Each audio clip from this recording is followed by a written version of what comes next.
fellow Spartans, how you doing, and welcome back to a very quick Total War Warhammer update video. And this is following on from my impressions video that I did yesterday, looking at the quest battle for Azhag's Ard armor.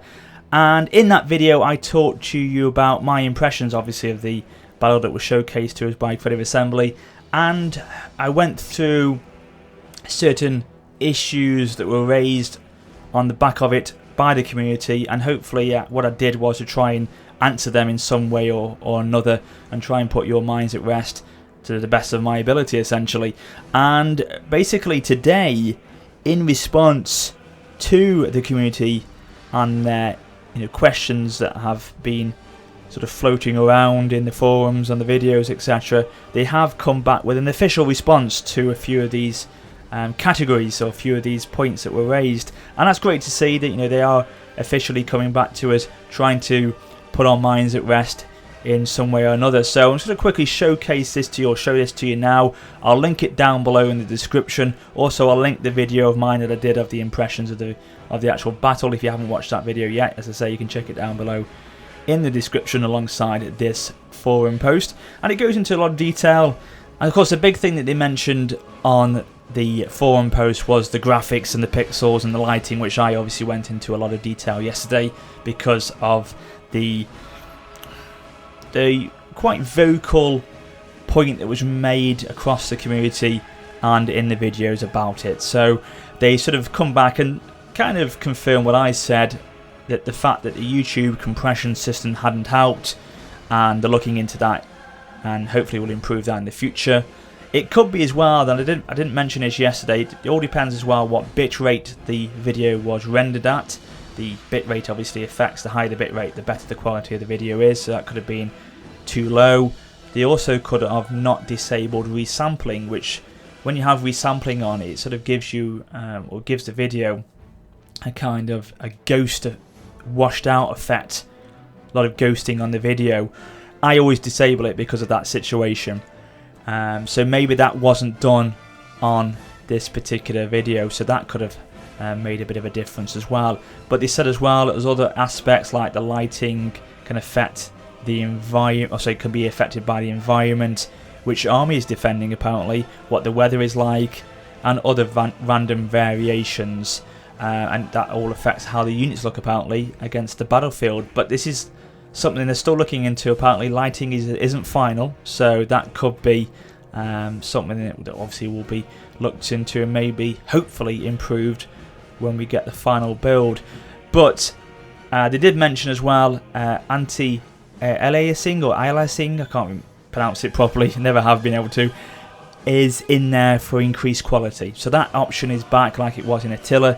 It wasn't properly implemented into Rome 2, unfortunately, but it was in Attila. I hope that because it is in Warhammer, which you'd expect it to have been, it's not going to have too much of an effect on performance. Obviously you can have a number of settings you can choose from, but that will hopefully improve quality a lot. And as I said to you yesterday, I'll be going through the different graphical settings and optimization and performance of Warhammer when I get my hands on it in a video to you guys. So yeah, that was pretty much what he said about the graphics. He said about the stink clouds, which are something that apparently wasn't supposed to be in the battle, these sort of green clouds that sort of hovered around each unit of the green skins. I didn't notice it myself until someone pointed it out on my video, and yeah, apparently that should not be there, so that will be removed for the final game. The arrow trails are being worked on, obviously saying they were too fat, which is good because I wasn't sure they would have adjusted that or not, but it looks like they are. Unit sizes, well again, that can be something that you can adjust these front end depending on the capability of your rig, as it says here, as previous Total War titles have allowed you to do that as well. So that is something that you can do. It says here, for example, while Goblin Spearmen will equal Rome 2 style 160 men, units on Ultra, Black Orcs or Trolls are going to number fewer due to their elite status or size, which kind of makes sense. So that's not really too much difference from what we're used to already. The AI, well, I thought the AI was quite good in that battle. As mentioned to you yesterday, I like the fact that the cavalry flanked around the rears and they tried to get round the back and hit their ranged units where they were isolated a little bit, so I thought that was quite good behaviour from the AI. It says here we're going to leave it to YouTubers, reviewers and yourselves to judge the AI as you will eventually try it out. But it's quite good to hear. I mean, from my point of view, it says you're going to leave it to YouTubers. Hopefully that means we'll get preview access. I don't know, sounds promising. So if that is the case, of course I'll be sure to give you my honest opinions on those sort of aspects within my videos themselves. Battle pacing, well, I did say this to you on my video. I thought the battle was a little bit too quick. It could be slowed down a little bit, and yeah, they are again saying this is something that we are working on. Balancing is still being worked on, which is what I sort of confirmed to you yesterday. But again, they're going to leave it to us, which I can understand as well. Some people like it, the pace it is at the moment. Some people don't. And that's something that's going to be worked on. It was a bit like that in Rome 2. I think the balancing came into play a lot more after the game was released and feedback was given to them from the community, and a few patches did start to change the balancing and the pacing of the battles. Hopefully it's not too quick and it won't require too much adjustment, because I hope that it is still worked on and we have got a little bit of a slower pace to it, hopefully, by the end of it. But the big thing that I wanted to sort of show to you today before I went was, obviously people were saying, and again I confirmed this in the battle, where were the Bretonnian Knights? You know, the Bretonnians are so renowned for their Grail heavy armoured knights. Where were they? Well, I did say this was an early quest battle. It's one of the first Azhag comes up against, and as such is tailored appropriately to have a Bretonnian army with certain units in, so sort of, you know, your lower tiered units. Rest assured though, they say, that the Bretonnians will come at you with knights too, and here we go. Look at this beautiful picture of the Bretonnian Knights in their full glory, and that's what I can't wait to see on Warhammer, and that's why I hope these guys will become a playable faction at some point after launch, either via DLC or VRC, because rest assured I will be playing as these guys in some way or another, because, you know, how can you resist not to? These guys just look amazing. So I wanted to show this picture off to you today.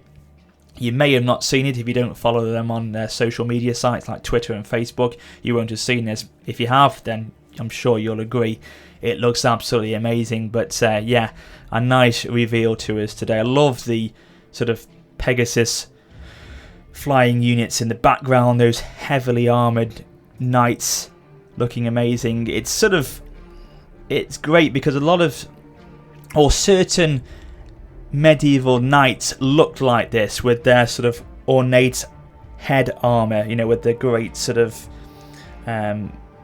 it varied actually. I mean, if you can imagine, I remember Richard Neville, the Kingmaker. I'm sure I saw him, the Earl of Warwick. He had a particular suit of armour where he had a swan on the top of his helmet, and it looked absolutely amazing. That just reminds me of this style of armour that these Bretonnians have got.